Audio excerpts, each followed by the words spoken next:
어르신, 비켜주세요. 공원 경비원이 벤치에 앉아 있는 노인에게 다가갔습니다. 낡은 점퍼, 구겨진 바지, 며칠째 같은 옷이었습니다. 경비원이 말했습니다. 어르신, 여기서 주무시면 안 됩니다. 자리 비워주세요. 노인이 천천히 고개를 들었습니다. 아무 말도 하지 않았습니다. 자리에서 일어났습니다. 갈 곳이 없는 사람의 걸음으로 공원을 나섰습니다. 그때였습니다. 공원 입구에 검은 차가 한 대 섰습니다. 그리고 또 한 대, 또 한 대, 5대였습니다. 차에서 내린 남자들이 노인을 향해 뛰어왔습니다. 교수님, 얼마나 찾았는지 모릅니다. 맨 앞에 선 남자가 노인 앞에서 허리를 90도로 꺾었습니다.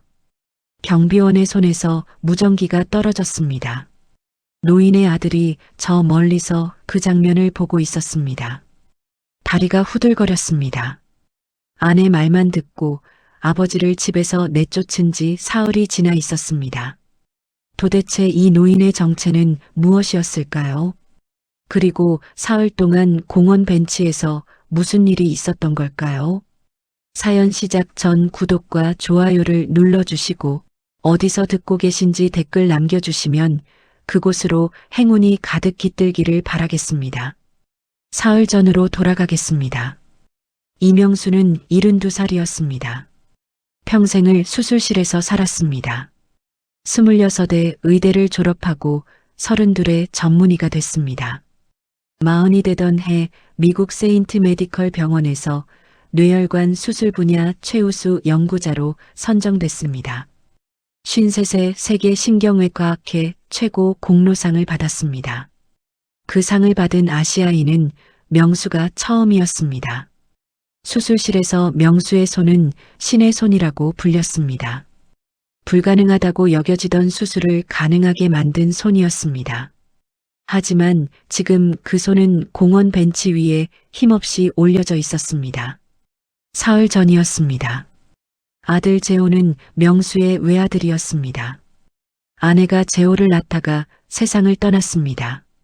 명수가 혼자 키웠습니다. 밤새 수술을 하고 돌아와도 재호의 도시락을 쌌습니다.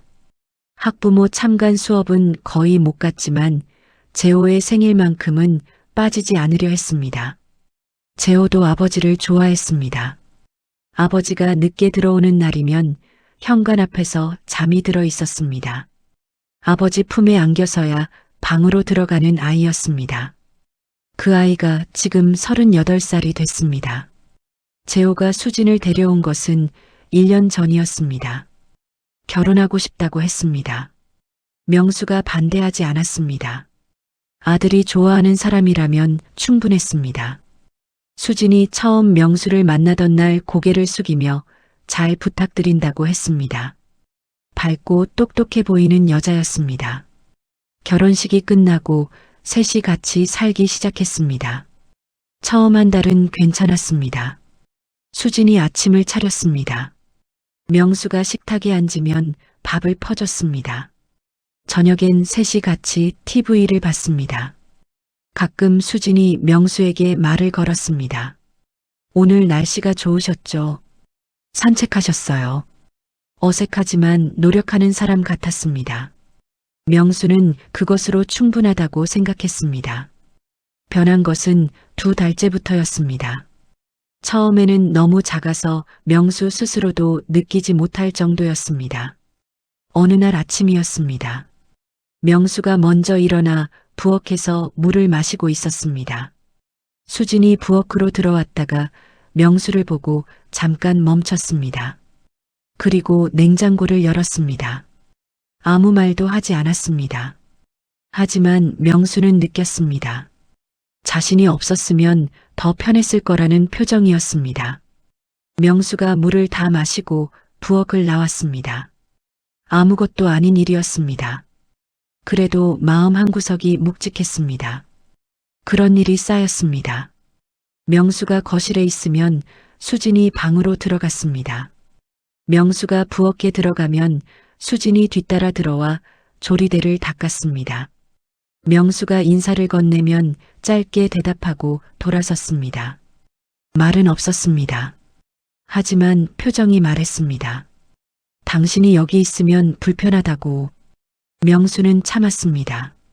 새로 가정을 꾸린 아들 내외에게 짐이 되고 싶지 않았습니다. 조금씩 거실에 있는 시간을 줄였습니다. 밥도 혼자 먹는 날이 늘었습니다. 산책을 더 자주 나갔습니다. 그러던 어느 날 저녁이었습니다. 재호가 퇴근하고 돌아왔습니다. 명수가 방에서 나오는 길이었습니다. 수진이 재호의 귀에 속삭이는 소리가 들렸습니다. 주방 쪽에서였습니다. 여보, 오늘 아버님이 또 내 물건을 만지셨어. 내가 분명히 여기 뒀는데 다른 데 가 있더라고. 이상하지 않아? 재호가 대답하는 소리가 들렸습니다. 설마 그러셨겠어? 수진이 다시 말했습니다. 아니야. 요즘 자꾸 그래. 혹시 치매 기운 있는 거 아닐까? 병원 한번 가보시게 해야 하는 거 아니야? 명수가 그 자리에 굳었습니다. 치매. 그 단어가 귀에서 맴돌았습니다. 명수는 평생 뇌를 다뤄온 의사였습니다. 자신의 상태를 누구보다 잘 알았습니다. 치매가 아니었습니다. 수진의 물건을 만진 적도 없었습니다. 하지만 아무 말도 하지 않았습니다. 그 뒤로 수진의 말은 더 잦아졌습니다. 아버님이 가스불을 켜놓으셨어. 아버님이 열쇠를 못 찾으셨어. 아버님이 오늘 낯선 사람한테 말을 거셨대. 하나씩 쌓였습니다. 모두 사실이 아니었습니다. 명수는 그것을 알았습니다. 하지만 재호는 달랐습니다. 재호는 매일 밤 아내의 목소리를 들었습니다. 퇴근하고 돌아오면 수진이 그날 있었던 일을 말했습니다. 아버님이 오늘 이랬어. 아버님이 오늘 저랬어. 재호가 직접 보지 못한 일들이었습니다. 재호는 아내의 말을 믿었습니다. 아들의 눈빛이 변해갔습니다. 명수는 그 변화를 느꼈습니다. 아들이 자신을 바라보는 눈에서 걱정이 생겼다가 의심으로 바뀌는 것을, 밥을 먹다가 명수의 손을 슬쩍 바라보는 눈을, 말을 할 때 한 박자 늦게 반응하는 것을, 아버지 말이 맞는지 틀린지 가늠하는 눈을, 그것이 가장 아팠습니다. 수진의 차가운 태도보다 아들의 변해가는 눈빛이 더 아팠습니다. 어느 저녁이었습니다. 재호가 퇴근하고 돌아왔습니다. 명수를 부르며 말했습니다. 아버지, 저 드릴 말씀이 있어서요. 명수가 고개를 들었습니다. 재호가 수진을 한번 바라봤습니다. 수진이 고개를 끄덕였습니다. 요양원 상담을 한번 받아보시는 게 어떨까요? 저희가 맞벌이다 보니까 아버지를 제대로 못 챙겨드리는 것 같아서요. 명수가 아들의 얼굴을 바라봤습니다. 요양원.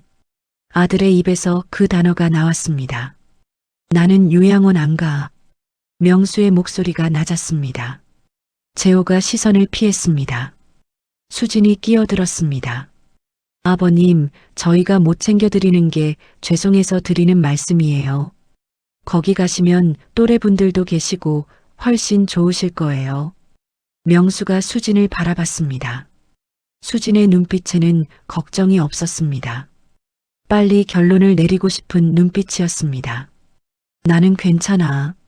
명수가 자리에서 일어났습니다. 방으로 들어갔습니다. 문을 닫았습니다. 그날 밤이었습니다.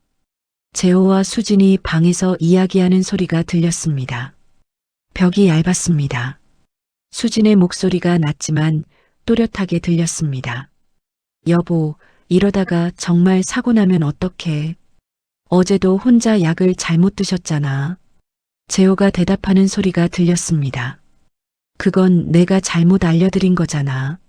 수진이 말을 끊었습니다. 아니야. 내가 분명히 말씀드렸어. 여보, 이건 우리 문제가 아니라 아버님을 위한 거야. 진짜로. 명수가 눈을 감았습니다. 약을 잘못 드셨다는 말은 거짓말이었습니다. 명수는 40년 넘게 약을 다뤄온 의사였습니다. 약을 잘못 먹을 리가 없었습니다. 수지는 알고 있었습니다. 알면서도 말했습니다. 명수가 서랍을 열었습니다. 낡은 사진 한 장을 꺼냈습니다. 어린 재호였습니다. 명수의 무릎 위에 앉아 환하게 웃고 있는 사진이었습니다. 재호가 5살 때였습니다. 그날 처음으로 아이스크림을 먹었습니다. 너무 좋아서 아버지 무릎에서 폴짝폴짝 뛰던 아이였습니다. 그 옆에 아내의 사진도 있었습니다. 명수가 의대를 졸업하던 해 찍은 사진이었습니다. 아내가 꽃다발을 들고 웃고 있었습니다. 그 옆에 명수가 서 있었습니다. 젊고 패기 넘치는 얼굴이었습니다. 명수가 사진 속 아내를 바라봤습니다. 당신이 있었으면 어떻게 했을까? 아내는 사람을 잘 읽는 사람이었습니다. 수진을 보고 뭐라고 했을까?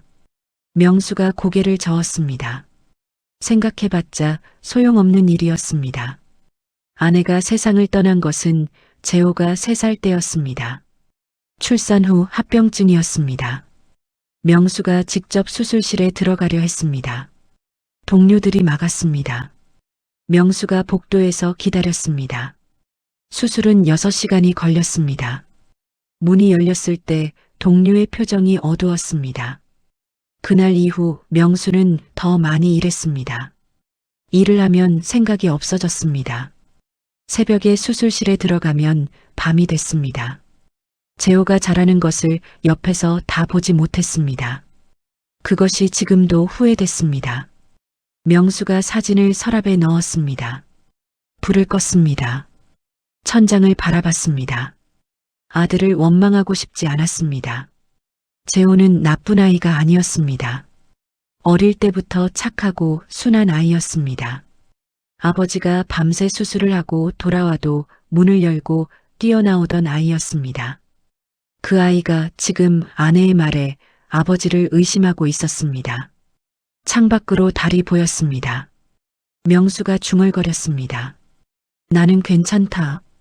괜찮아. 스스로를 다독였습니다. 하지만 괜찮지 않았습니다. 사흘 전 아침이었습니다.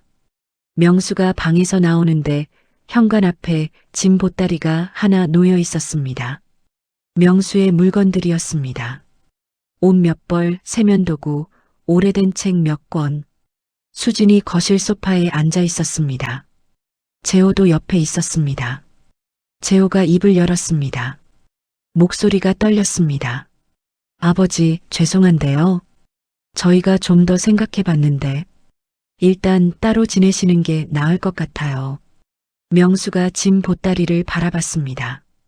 그리고 아들을 바라봤습니다. 재호가 시선을 피했습니다. 수지는 시선을 피우지 않았습니다. 정면을 바라보고 있었습니다. 명수가 짐 보따리를 들었습니다. 아무 말도 하지 않았습니다. 현관문을 열었습니다. 신발을 신었습니다. 문을 닫고 나왔습니다. 엘리베이터를 기다리는 동안 명수는 서 있었습니다. 짐 보따리가 무거웠습니다. 무릎이 아팠습니다. 엘리베이터가 올라오는 소리가 들렸습니다. 문이 열렸습니다. 명수가 안으로 들어섰습니다. 문이 닫혔습니다. 아파트 로비를 나서는데 경비 아저씨가 명수를 봤습니다. 평소에 자주 인사를 나누던 사람이었습니다. 어디 가세요? 목소리가 걱정스러웠습니다. 짐 보따리를 들고 있는 명수의 모습이 이상해 보였을 것이었습니다. 명수가 대답하지 않았습니다. 그냥 걸었습니다. 아파트 단지를 벗어났습니다. 봄바람이 불었습니다. 나뭇잎이 흔들렸습니다. 평소에 산책하던 길이었습니다. 명수가 천천히 걸었습니다. 무릎이 아팠습니다. 짐 보따리가 무거웠습니다. 걸으면서 생각했습니다. 어디로 가야 하나? 전화할 수 있는 사람이 없는 것이 아니었습니다. 수십 년 동안 함께 일한 동료들이 있었습니다. 제자들이 있었습니다. 세계 어디서든 명수의 전화를 받을 사람들이었습니다. 하지만 전화하지 않았습니다. 지금 이 상황을 누군가에게 말하고 싶지 않았습니다. 아들이 아내 말만 듣고 아버지를 내쫓았다는 것을, 그것이 부끄러웠습니다. 아들을 위해서 부끄러웠습니다. 공원이 보였습니다. 명수가 벤치에 앉았습니다. 짐 보따리를 옆에 내려놓았습니다. 명수가 두 손을 무릎 위에 올려놓았습니다. 신의 손이라고 불리던 손이었습니다. 수천 번의 수술을 집도했던 손이었습니다. 그 손이 지금 공원 벤치 위에서 떨리고 있었습니다. 명수가 눈을 감았습니다. 아들의 얼굴이 떠올랐습니다.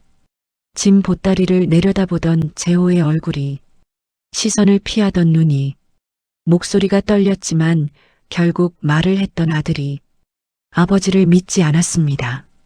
아내의 말을 믿었습니다.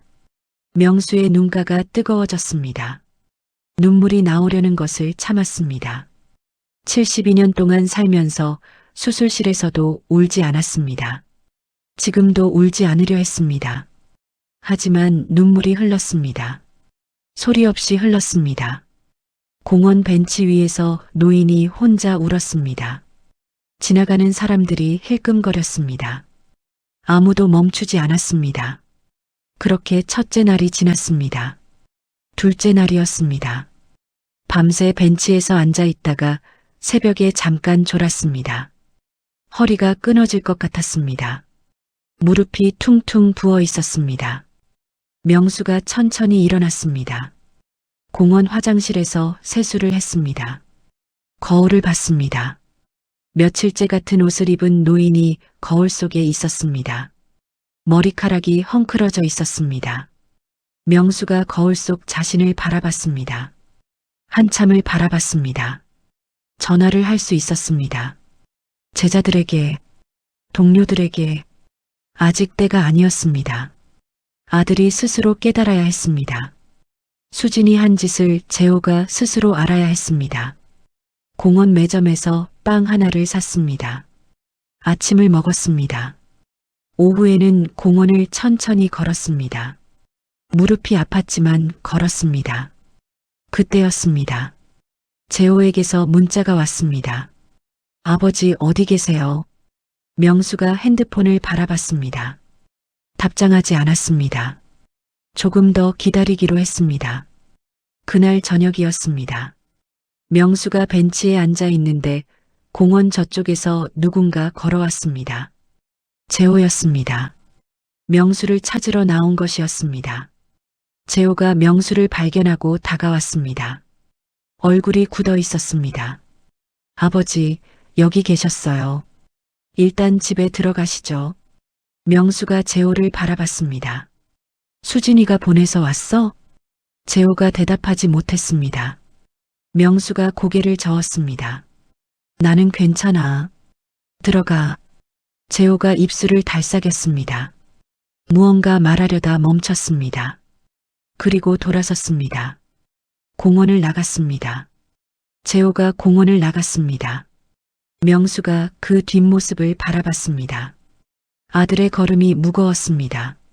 수진에게 뭐라고 말할까? 돌아가면 아내가 기다리고 있을 것이었습니다. 아버지가 뭐라고 하더냐고 물을 것이었습니다. 재호는 뭐라고 대답할까? 명수가 고개를 저었습니다. 그날 밤 명수의 핸드폰이 울렸습니다. 재호였습니다. 명수가 핸드폰을 바라봤습니다. 받지 않았습니다. 신호가 끊겼습니다. 잠시 뒤 다시 울렸습니다. 또 받지 않았습니다. 문자가 왔습니다. 아버지 어디 계세요? 추우시면 연락 주세요. 명수가 그 문자를 읽었습니다. 답장하지 않았습니다. 재호가 보낸 문자였습니다. 수진이 보낸 문자는 없었습니다. 명수가 핸드폰을 주머니에 넣었습니다. 밤하늘을 바라봤습니다. 별이 보였습니다. 아내가 살아있을 때 둘이 공원 벤치에 앉아 별을 보던 날이 생각났습니다. 재호가 3살 때였습니다. 아이를 사이에 두고 셋이 하늘을 바라봤습니다. 아내가 말했습니다. 저 별 봐. 재호야. 아이가 작은 손으로 하늘을 가리켰습니다. 명수가 눈을 감았습니다. 그리고 셋째 날 아침이 됐습니다. 경비원이 다가왔습니다. 어르신, 며칠째 여기 계시는데요. 노숙은 안 됩니다. 자리 좀 비워주세요. 명수가 천천히 고개를 들었습니다. 경비원의 얼굴을 바라봤습니다. 젊은 남자였습니다. 명수가 아무 말도 하지 않고 자리에서 일어났습니다. 그때였습니다. 명수가 벤치에서 일어나 공원을 가로질러 걷기 시작했습니다. 어디로 가야 할지 몰랐습니다. 그냥 걸었습니다. 그때 공원 저쪽에서 비명이 들렸습니다. 날카롭고 짧은 비명이었습니다. 명수의 발이 멈췄습니다. 본능적으로 소리가 난 쪽으로 고개를 돌렸습니다. 10살쯤 된 아이가 쓰러져 있었습니다. 온몸이 굳으면서 경련을 일으키고 있었습니다. 옆에서 젊은 여자가 비명을 지르고 있었습니다. 아이 엄마였습니다. 주변 사람들이 몰려들었습니다. 누군가 119에 전화했습니다. 하지만 아무도 아이에게 손을 대지 못했습니다. 명수가 뛰었습니다. 무릎이 아팠지만 뛰었습니다. 아이 옆에 무릎을 꿇었습니다. 손이 먼저 움직였습니다. 40년 넘게 수술실에서 단련된 손이었습니다. 아이의 고개를 옆으로 돌렸습니다. 기도를 확보했습니다. 경련의 양상을 확인했습니다. 눈동자를 살폈습니다. 뇌전증 발작이었습니다. 처음 발작이 아닌 것 같았습니다. 약을 복용하고 있는 아이였습니다. 명수가 아이 어머니에게 물었습니다. 약 갖고 있냐고. 어머니가 가방을 뒤졌습니다. 약을 꺼냈습니다. 명수가 확인했습니다. 맞는 약이었습니다. 명수가 침착하게 처치했습니다. 2분이 지났습니다. 아이의 경련이 잦아들기 시작했습니다. 3분이 지나자 아이가 눈을 떴습니다. 명수가 아이의 눈을 들여다봤습니다. 동공이 돌아왔습니다. 119 구급대가 도착했습니다. 구급대원이 아이 상태를 확인하며 명수를 바라봤습니다. 선생님, 처치하신 분이세요? 명수가 고개를 끄덕였습니다. 구급대원의 눈빛이 달라졌습니다. 낡은 점퍼를 입은 노인이었습니다. 하지만 처치 방식이 달랐습니다. 의사였습니다. 그것도 평범한 의사가 아니었습니다. 아이 어머니가 명수의 손을 잡았습니다. 감사하다고 했습니다. 눈물이 흘렀습니다. 명수가 괜찮을 거라고 했습니다. 어머니가 떠났습니다. 사람들이 흩어졌습니다. 명수가 다시 혼자 남았습니다. 그런데 한 남자가 흩어지지 않았습니다. 50대 중반의 남자였습니다. 양복 차림이었습니다. 명수에게서 시선을 떼지 않고 있었습니다. 명수가 그 남자와 눈이 마주쳤습니다. 남자의 얼굴이 굳었습니다. 천천히 다가왔습니다. 그리고 말했습니다. 혹시 이명수 교수님 아니십니까? 명수가 아무 말도 하지 않았습니다. 남자가 다시 말했습니다. 저 박준혁입니다. 교수님 밑에서 공부했습니다. 15년 전에 인턴했던. 명수가 그 남자를 바라봤습니다. 기억이 났습니다. 준혁이었습니다. 성실하고 손재주가 좋던 인턴이었습니다. 지금은 대형 병원 원장이 됐다는 소식을 들었습니다. 박준혁의 눈이 충혈됐습니다. 교수님, 왜 여기서 이러고 계십니까? 명수가 대답하지 않았습니다. 박준혁이 핸드폰을 꺼냈습니다. 어딘가에 전화를 걸었습니다. 짧게 통화했습니다. 전화를 끊고 다시 전화를 걸었습니다. 또 걸었습니다. 명수는 그 모습을 바라봤습니다. 그리고 공원 입구에 검은 차가 한 대 섰습니다. 또 한 대, 또 한 대, 5대의 검은 차에서 남자들이 내렸습니다. 모두 정장 차림이었습니다. 명수를 향해 빠르게 걸어왔습니다. 맨 앞에 선 남자가 명수 앞에서 멈췄습니다. 그리고 허리를 90도로 꺾었습니다. 교수님, 여기 계셨습니까? 얼마나 찾았는지 모릅니다. 그 뒤로 남자들이 하나씩 고개를 숙였습니다. 명수의 제자들이었습니다. 현재 대한민국 최고 신경외과 의사들이었습니다. 어떤 이는 대학병원 과장이었고 어떤 이는 해외에서 날아왔습니다. 경비원이 그 모습을 보고 있었습니다. 아까 자리를 비워달라고 했던 노인이었습니다. 손에서 무전기가 떨어졌습니다. 공원을 지나던 사람들이 멈춰 섰습니다. 웅성거렸습니다. 낡은 점퍼를 입은 노인에게 저 많은 사람들이 고개를 숙이고 있었습니다. 그 시각 재호가 아파트 창문 앞에 서 있었습니다. 공원 쪽을 바라보고 있었습니다. 검은 차들이 줄지어 선 것을 봤습니다. 사람들이 모인 것을 봤습니다. 그리고 그 중심에 아버지가 있다는 것을 봤습니다. 재호의 손이 창틀을 붙잡았습니다. 수진이 옆에서 다가왔습니다. 창밖을 봤습니다. 얼굴이 창백해졌습니다. 저게 뭐야? 재호가 대답하지 않았습니다. 옷을 집어들었습니다. 현관으로 향했습니다. 여보, 어디가? 재호가 돌아보지 않았습니다.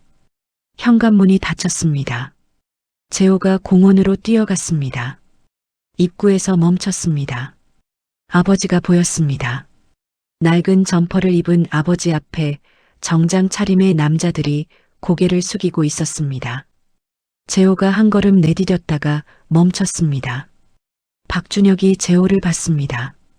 다가왔습니다. 이재호 씨 되시죠? 재호가 고개를 끄덕였습니다. 박준혁이 말했습니다. 아버님이 어떤 분인지 아십니까? 재호가 대답하지 못했습니다. 박준혁이 말을 이었습니다. 명수가 얼마나 많은 환자를 살렸는지, 불가능하다고 포기한 수술을 몇 번이나 성공시켰는지, 해외 학회에서 명수가 발표를 하면 얼마나 많은 의사들이 자리에서 일어나 박수를 쳤는지, 명수의 이름을 모르는 신경외과 의사가 세계에 없다는 것을. 재호가 그 말을 들으며 아버지를 바라봤습니다. 낡은 점퍼를 입은 아버지였습니다. 며칠째 같은 옷이었습니다. 무릎이 부어 있었습니다. 공원 벤치에서 사흘을 보낸 아버지였습니다. 그 아버지 앞에서 대한민국 최고의 신경외과 의사들이 고개를 숙이고 있었습니다. 재호의 눈에서 눈물이 쏟아졌습니다. 손으로 입을 막았습니다. 박준혁이 재호를 바라봤습니다. 아무 말도 하지 않았습니다. 재호가 중얼거렸습니다. 제가 몰랐어요. 아버지가 어떤 분인지. 박준혁이 천천히 말했습니다. 교수님은 한 번도 자랑하신 적이 없으세요. 그런 분이십니다. 재호가 고개를 숙였습니다. 어깨가 들썩였습니다. 그날 밤이었습니다. 재호가 집으로 돌아왔습니다. 수진이 거실에서 기다리고 있었습니다. 어떻게 된 거야? 저 사람들이 누구야? 재호가 소파에 앉았습니다. 한참 말이 없었습니다. 그리고 천천히 입을 열었습니다. 아버지가 세계적인 신경외과 의사래. 수진의 눈이 흔들렸습니다. 치매 기운 있다고 했잖아. 재호가 수진을 바라봤습니다. 처음으로 아내를 똑바로 바라봤습니다. 당신이 그랬잖아. 수진이 입을 열려 했습니다. 재호가 먼저 말했습니다. 약을 잘못 드셨다고도 당신이 그랬잖아. 물건을 자꾸 만진다고도, 낯선 사람한테 말을 걸었다고도, 전부 당신이 한 말이야. 수진이 말을 잇지 못했습니다. 나는 직접 본 게 하나도 없어. 전부 당신 말이었어. 재호의 목소리가 떨렸습니다. 수진이 입술을 달싹였습니다. 여보, 나는 그냥 아버님이 걱정돼서. 걱정이면 직접 병원같이 가자고 했어야지. 왜 아버지가 짐 보따리 들고 나가는 걸 가만히 봤어. 수진이 고개를 숙였습니다. 재호가 자리에서 일어났습니다. 아버지한테 가야겠어. 수진이 재호의 팔을 잡았습니다. 여보, 지금 가면. 재호가 팔을 뿌리쳤습니다. 현관으로 향했습니다. 현관문이 닫혔습니다.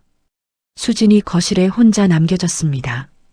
가로등 불빛이 창으로 들어왔습니다. 수진이 소파에 앉았습니다. 오랫동안 움직이지 않았습니다. 처음에는 억울했습니다. 자신은 그냥 아버님이 불편했을 뿐이었습니다. 치매 같다는 말도 진짜 걱정이었습니다. 적어도 처음에는 그랬습니다. 하지만 솔직하게 생각하면 달랐습니다. 약을 잘못 드셨다는 말은 거짓말이었습니다. 물건을 만졌다는 말도 거짓말이었습니다. 조금씩 쌓아가다 보면 재호가 아버지를 의심할 거라는 것을 알았습니다. 알면서 했습니다. 그것이 지금 자신에게 돌아왔습니다. 수진이 창밖을 바라봤습니다. 달이 보였습니다. 눈물이 흘렀습니다. 늦었다는 생각이 들었습니다. 너무 늦었다는 생각이. 재호가 박준혁 병원으로 갔습니다. 명수가 임시로 머물고 있었습니다. 재호가 아버지 방 앞에 섰습니다. 노크를 했습니다. 문이 열렸습니다. 명수가 서 있었습니다. 재호가 아버지 앞에 무릎을 꿇었습니다. 아버지, 제가 잘못했습니다. 목소리가 갈라졌습니다. 아버지가 어떤 분인지도 모르고 아내 말만 듣고 정말 잘못했습니다. 명수가 아들을 바라봤습니다. 무릎을 꿇은 아들의 어깨가 들썩이고 있었습니다. 어릴 때 명수가 늦게 들어오면 문을 열고 뛰어나오던 아이였습니다. 현관 앞에서 잠이 들어있던 아이였습니다. 그 아이가 지금 아버지 앞에서 울고 있었습니다. 명수가 아들의 손을 잡았습니다. 일으켰습니다. 일어나. 재호가 고개를 들었습니다. 눈이 충혈되어 있었습니다. 그로부터 일주일 뒤였습니다. 수진이 쓰러졌습니다. 병원에 실려갔습니다. 검사 결과가 나왔습니다. 뇌혈관 기형이었습니다. 수술이 필요했습니다. 하지만 위치가 너무 깊었습니다. 일반적인 수술로는 접근이 불가능한 곳이었습니다. 담당 의사가 재호를 불렀습니다. 보호자 면담실이었습니다. 솔직히 말씀드리겠습니다. 국내에서 이 수술을 할 수 있는 분이 단 한 분 계십니다. 재호가 물었습니다. 누구냐고. 담당 의사가 대답했습니다. 이명수 교수님이십니다. 재호의 얼굴이 굳었습니다. 손이 떨렸습니다. 눈물이 흘렀습니다. 수진이 병실에 누워 있었습니다. 재호가 병실로 돌아왔습니다. 수진이 재호의 얼굴을 봤습니다. 여보, 뭐래? 재호가 말했습니다. 수술이 필요하다고. 그리고 그 수술을 할 수 있는 사람이 한 명뿐이라고. 수진이 물었습니다. 그게 누구냐고. 재호가 대답했습니다. 수진의 눈이 흔들렸습니다. 입술이 파르르 떨렸습니다. 창밖을 바라봤습니다. 한참 동안 아무 말도 하지 않았습니다. 그리고 중얼거렸습니다. 부탁드려야겠네. 재호가 명수를 찾아갔습니다. 명수가 차트를 검토하고 있었습니다. 재호가 들어섰습니다. 명수가 고개를 들었습니다. 재호가 수진의 상태를 말했습니다. 뇌혈관 기형이라고. 수술이 필요한데 담당 의사가 아버지밖에 없다고 했다고. 명수가 아들의 말을 들으며 아무 표정도 짓지 않았습니다. 재호가 말을 마쳤습니다. 잠깐 침묵이 흘렀습니다. 수진이 수술 해주실 수 있으십니까? 명수가 잠깐 창밖을 바라봤습니다. 봄볕이 쏟아지고 있었습니다. 나 의사잖아. 그 한마디였습니다. 수술 전날 밤이었습니다. 명수가 박준혁 병원 당직실에 혼자 앉아 있었습니다. 수진의 수술 차트를 검토했습니다. 뇌혈관 기형 위치를 다시 확인했습니다. 접근 경로를 머릿속에서 수십 번 시뮬레이션했습니다. 손이 움직였습니다. 아직 살아있는 손이었습니다. 명수가 차트를 덮었습니다. 창밖으로 밤하늘이 보였습니다. 공원 벤치에서 바라보던 하늘과 같은 하늘이었습니다. 하지만 다르게 보였습니다. 수진을 살려야 하는 이유가 무엇인지 생각했습니다. 자신을 내쫓은 여자였습니다. 아들을 조종한 여자였습니다. 하지만 그것과 수술은 별개였습니다. 의사로서 환자를 살리는 것. 그것이 명수가 평생 해온 일이었습니다. 지금 와서 달라질 이유가 없었습니다. 그리고 솔직히 또 다른 이유가 있었습니다. 수진이 살아야 재호가 살았습니다. 아들이 아내를 잃으면 안 됐습니다. 그것이 더 컸습니다. 명수가 자리에서 일어났습니다. 불을 껐습니다. 눈을 감았습니다. 내일 수술이 있었습니다. 수술 당일이었습니다. 명수가 수술 가운을 입었습니다. 손에 장갑을 끼웠습니다. 수술실 문이 열렸습니다. 차가운 공기가 얼굴을 스쳤습니다. 명수가 수술실 안으로 들어섰습니다. 수술대 위에 수진이 누워 있었습니다. 전신마취 상태였습니다. 창백한 얼굴이었습니다. 명수가 수진의 얼굴을 잠깐 바라봤습니다. 아들을 조종해 자신을 집에서 내쫓은 여자였습니다. 공원 벤치에서 사흘을 보내게 만든 여자였습니다. 하지만 지금 이 순간 그것은 중요하지 않았습니다. 수술대 위에 있는 사람은 환자였습니다. 명수에게는 그것으로 충분했습니다. 시작합니다. 명수의 목소리가 수술실을 울렸습니다. 수술은 6시간이 걸렸습니다. 명수의 손이 움직였습니다. 신의 손이라고 불리던 손이었습니다. 공원 벤치 위에서 떨리던 손이 지금 이 순간 단 한 번도 흔들리지 않았습니다. 수술이 끝났습니다. 모니터의 수치가 안정됐습니다. 수술실 안에서 제자들이 박수를 쳤습니다. 명수가 장갑을 벗었습니다. 수술실을 나왔습니다. 복도에서 재호가 기다리고 있었습니다. 명수를 보는 순간 재호가 눈물을 쏟았습니다. 명수가 아들에게 다가갔습니다. 수술 잘 끝났어. 재호가 아버지를 끌어안았습니다. 아버지, 정말 감사합니다. 명수가 아들의 등을 토닥였습니다. 한참을 그렇게 있었습니다. 수진이 의식을 회복한 것은 수술 다음 날 오후였습니다. 눈을 떴을 때 병실 천장이 보였습니다. 머리가 무거웠습니다. 천천히 고개를 돌렸습니다. 재호가 옆에 앉아 있었습니다. 그리고 그 옆에 명수가 서 있었습니다. 수진이 명수를 바라봤습니다. 명수가 수진을 바라봤습니다. 수진의 눈에서 눈물이 흘렀습니다. 아버님, 죄송합니다. 목소리가 갈라졌습니다. 제가 정말 잘못했습니다. 명수가 잠깐 수진을 바라보다가 말했습니다. 회복에 집중해요. 그것이 전부였습니다. 더 이상 말하지 않았습니다. 명수가 병실을 나왔습니다.